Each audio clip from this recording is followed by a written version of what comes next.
internacional nos da la pauta de saber que la doctrina espírita nosotros tenemos los conocimientos en estos lugares y que sabemos perfectamente que en la ciudad de Guatemala la única adherida al Consejo Espírita Internacional es la Escuela Heliosófica Luz y Caridad. Podemos encontrar otros centros espíritas en diferentes lugares de la ciudad de Guatemala, pero la única en la cual ustedes van a encontrar los mismos lineamientos que se manejan en Puerto Rico, República Dominicana, Colombia, Panamá, Costa Rica, van a ser precisamente esas directrices que nosotros tenemos. Recientemente nosotros tuvimos la oportunidad de compartir con los hermanos, que tuve el gusto y el honor de poder trabajar con ellos en esta mañana, y el conocer y el compartir los conocimientos, las experiencias previo a este evento, nos damos cuenta, mis hermanos, que realmente el humano es el que crea las fronteras como tal. Si nosotros vamos a otro país, nosotros somos considerados en algún momento, no tenemos ese valor que nos dan como lo conocemos nosotros en la doctrina espírita. La doctrina espírita a nosotros nos enseña que todos somos iguales ante nuestro Padre Celestial y que cada uno de nosotros tengamos o no tengamos posición económica, valemos por lo que llevamos en nuestro progreso moral e intelectual. Y es así como siguiente punto, tengo el gusto de darle la bienvenida a uno de los trabajadores de la doctrina espírita guatemalteca, como lo es nuestro querido hermano doctor Gilberto Recinos, quien nos va a dar el adoctrinamiento de Jesús en la doctrina espírita. Así que, doctor, bienvenido a su casa, el micrófono es todo suyo.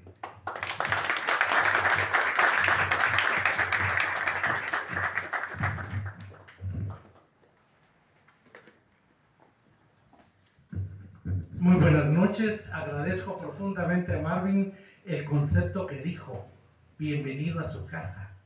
Esta es mi casa, porque esta es la casa de quien desea el bien, quien trabaja por el bien, quien trabaja por el amor y quien comprende que lo único que existe en este mundo verdadero es el espíritu. Entonces, bienvenidos todos a nuestra casa, porque esta es la casa de la familia y nosotros somos familia, incluyendo a nuestros hermanos de Puerto Rico. Me pidieron de que hablara sobre Jesús en la doctrina espírita. No sabía qué hablar. ¿Por qué redundar? Jesús es la doctrina espírita. Recordemos cómo fue este proceso. De hecho, la primera revelación es Moisés con sus leyes morales y materiales. Empieza el proceso de evolución, obviamente mucho antes, pero dentro de lo que realmente marca este proceso. Leyes morales, los 10 mandamientos. Los 10 mandamientos que son leyes divinas, que no pueden ser derogadas, que no pueden ser transformadas, que no pueden ser negadas, porque son leyes que vienen de Dios. Y las leyes materiales, que fueron las necesarias en su momento, que Moisés tuvo que indicar para de acuerdo a la evolución espiritual y la madurez de ese momento, saber qué hacer. Llega algo tan relevante como tan dramático, pero que era necesario, la ley del talión, ojo por ojo y diente por diente. ¿Por qué? Porque nuestro espíritu aún estaba no tenía la madurez necesaria para comprender que el aspecto material era totalmente relegable en pro o en beneficio del aspecto espiritual. Se siguió adelante en esa ley judaica y llegamos a la segunda revelación. La segunda revelación que personificó Jesús. Él personalmente la dio. Él personalmente lo dijo, él personalmente lo vivió. A diferencia de Moisés, donde fue esas leyes enviadas a él, Jesús participó e hizo participar al mundo en esas leyes. Yo no me cansaré de explicar y de decir que Jesús vino a predicar para todo el mundo. Jesús no fundó religiones. Jesús simplemente vino a decir que todos somos iguales y que las enseñanzas que Él nos daba era para todos, sin ningún tipo de discriminación. Posteriormente, los hombres fundaron las religiones y por eso es que hay sectarismo, porque cada quien, como que fuera un juego de niños o un cumpleaños, quiere el pedazo más grande del pastel. Como que lo que importara es: yo tengo tantos adeptos, y no importa el tipo de calidad espiritual, moral que ese adepto tenga. Lo que importa es que yo tenga más. Y llega en un momento dado a confundirse el aspecto ritualista con dogmas y misterios con el aspecto espiritual. Y llega a manejarse de tal manera este error que, si ustedes recuerdan, y lo tomaré así, Lutero, el reformador, que fue alguien que era sacerdote y que se retiró de la Iglesia Católica, y lo que lo hizo clave para retirarle de esa Iglesia Católica y al catolicismo era la venta de indulgencias. Mientras yo más pagaba, más cerca estaba del cielo. Entonces la pregunta del billón: ¿y los pobres que no tienen nada? ¿Será que ellos no tienen derecho a estar a la par de Dios? Usemos esa expresión muy nuestra. Claro que tienen derecho, pero lamentablemente no se les ha creado esa oportunidad, no se les ha dado esa oportunidad, haciéndoles creer que no es posible que así sea. ¿Qué sucede luego? Como yo he dicho a veces, el ser humano que comete errores yo no llamo pecados, porque para mí pecado es un error que es prácticamente imposible de reparar.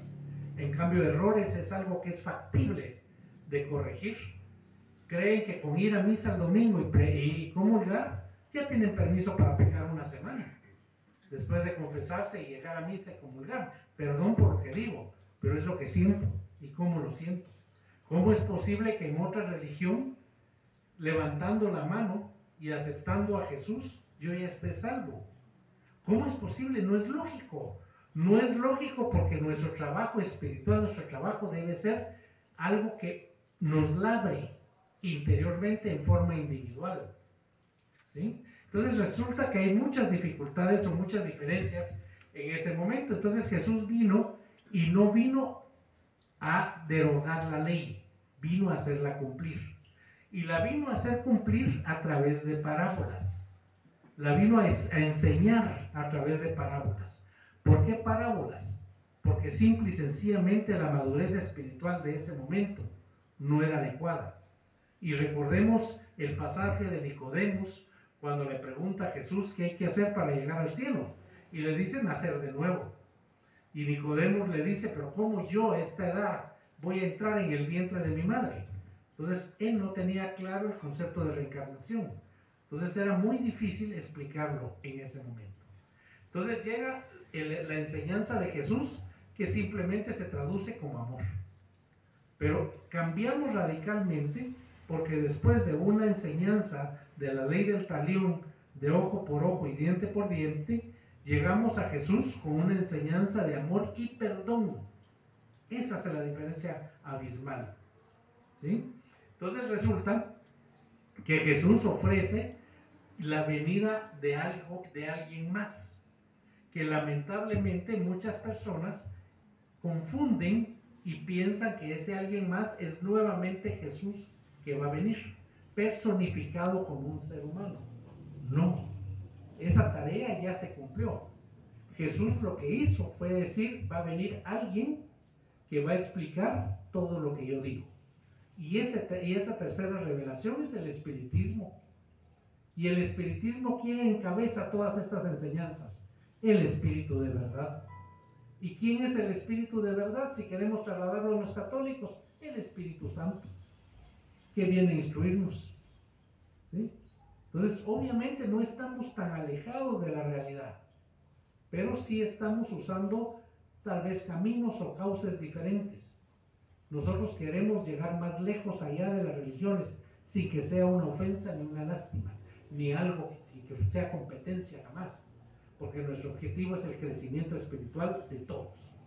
Entonces llega ese espíritu de verdad y a través de Allan Kardec, que codificó la doctrina espírita, eso en buen cristiano diríamos una forma muy expresiva nuestra, vino a ordenar todo el conocimiento espiritual y logró a través de la guía de los espíritus realizar el libro de los espíritus. Eso quiere decir que esa obra no es humana, es una obra espiritual que fue plasmada por un ser humano, Allan Kardec. Entonces, ¿qué resulta? Por eso les decía al principio que realmente es redundar decir Jesús y espiritismo. Es lo mismo. Es lo mismo porque Jesús nos vino a enseñar lo que el espiritismo nos pide que hagamos, ¿sí? Pero de una manera muy sencilla. Yo le digo, y lo he platicado acá en la escuela, que para mí el espiritismo es una norma de conducta diaria. ¿Cómo debo ser yo? Conmigo mismo, obviamente con mi familia, con mis hermanos, en mi caso particular con mis pacientes, ¿sí? Para que la huella que deje yo no sea de dolor, sino sea de consuelo y sea una huella de apoyo. Esa es la gran tarea del espiritista. ¿Qué es lo que nos ha pedido? Cuando dijo, mi reino no es de este mundo, que eso también a veces se confunde. Cuando Jesús mencionó esto, se trataba de decir, mire, es que este mundo es material. Y mi mundo no es este, mi mundo es espiritual. Y entonces mucha gente creía que esto era algo material, cosa que nunca fue. Cuando Jesús iban a pagar un impuesto y los judíos se negaban, les pidió que le dieran una moneda y les dijo, ¿qué ven acá? El César. Muy bien, dad al César lo que es del César y dad a Dios lo que es de Dios. ¿Qué significa? Que nosotros los que somos espiritistas tenemos que tener los pies bien puestos sobre la tierra, porque estamos llevando una experiencia material indispensable para nuestra formación, nuestra madurez, y no podemos, como pueda suceder en algunos otros momentos, en algunas otras congregaciones, no sé cómo llamarlo, que digan, es que yo ya no soy de este mundo, o que digan, lo dejo a todo en manos de Dios. Nunca. Si Dios es grande, benévolo, pero hay una expresión muy clara, ayúdate que yo te ayudaré. Tenemos que poner de nuestra parte para tener el derecho de pedir que nos ayuden. Esa es la forma como yo lo veo. ¿Qué más nos decía Jesús? Pobres de espíritu. Pero esto no se refería a pobreza material, se refería a pobreza espiritual. Cuando sean como niños. ¿Por qué? Porque los niños son inocentes. Los niños son puros, son esos espíritus que dan de veras ternura y ganas de abrazarlos y besarlos y no digamos de llevárnoslos, ¿verdad? Pero realmente es algo aparte de lo que nosotros vemos. Entonces a eso se refería, y por eso Jesús siempre dijo, dejad que los niños vengan a mí, refiriéndose a esa pureza espiritual. Misericordiosos. Por supuesto, la misericordia es algo que debe tenerse muy claro. Muchas veces se confunde esa misericordia con, no sé si llamarlo limosnas o desprecios hasta cierto punto.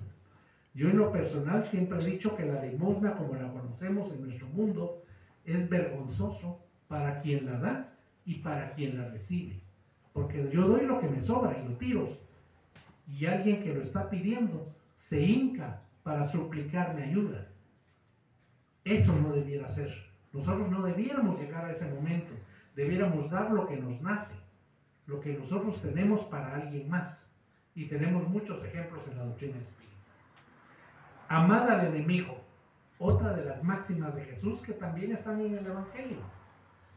¿Qué significa?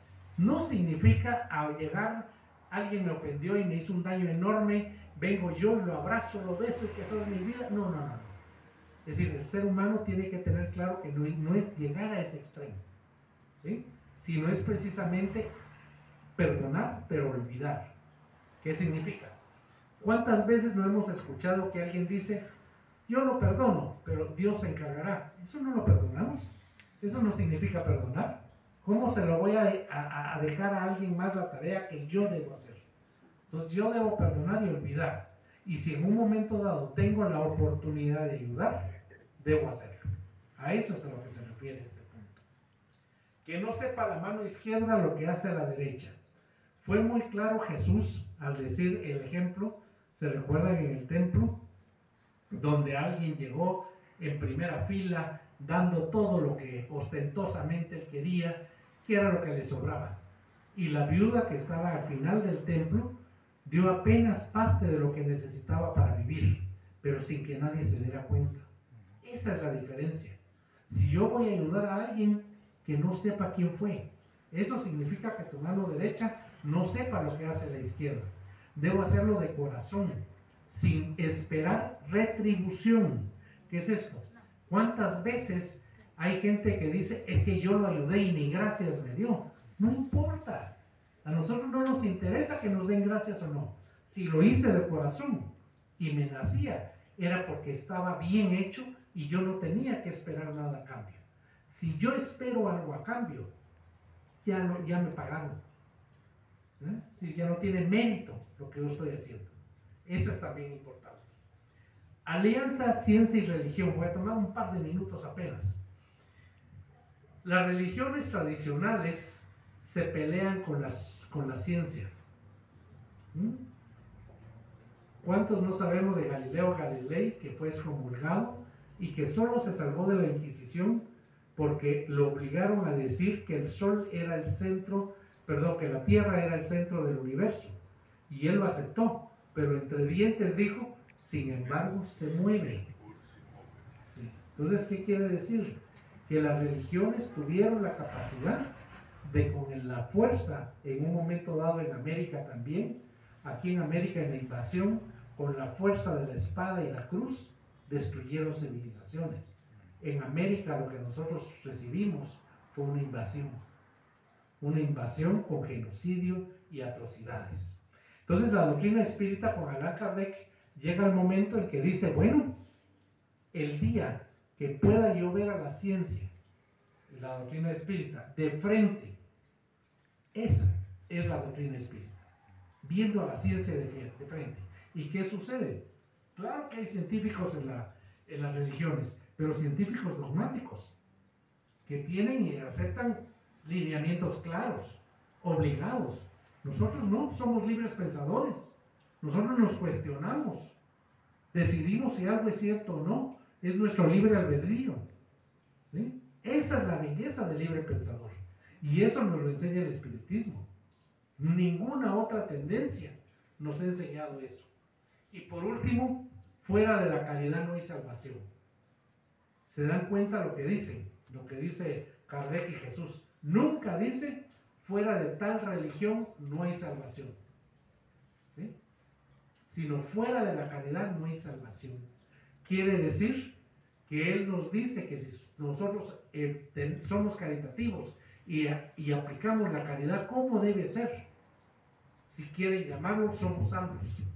Eso quiere decir que la belleza de la doctrina espírita nos indica que no importa la religión, católica, evangélica, judaica, cualquier religión, budista, lo que ustedes quieran, no importa, porque en todas ellas hay gente buena, ¿sí? Hay gente maravillosa. Madre Teresa de Calcuta es un ejemplo que ahora admiro, ¿sí? Entonces no nos dice eso, y por eso es que la doctrina espírita, a mi criterio y de muchos de nosotros, no es religión, porque sería sectarismo. La doctrina espírita debe trascender las religiones para unir a los seres humanos, y los une a través del amor y los une a través de la caridad. Y entonces vamos a llegar a no es dogma, pero al gran principio que a mi criterio, y se lo comenté cuando hice la grabación para el Congreso Espírita Mundial que va a ser en Francia, les comenté y les dije, para mí la religión del futuro que todo ser humano debe profesar es amar a Dios sobre todas las cosas y a nuestro prójimo como a nosotros mismos. Ahí están todos los conceptos de Jesús y el espiritismo. Gracias.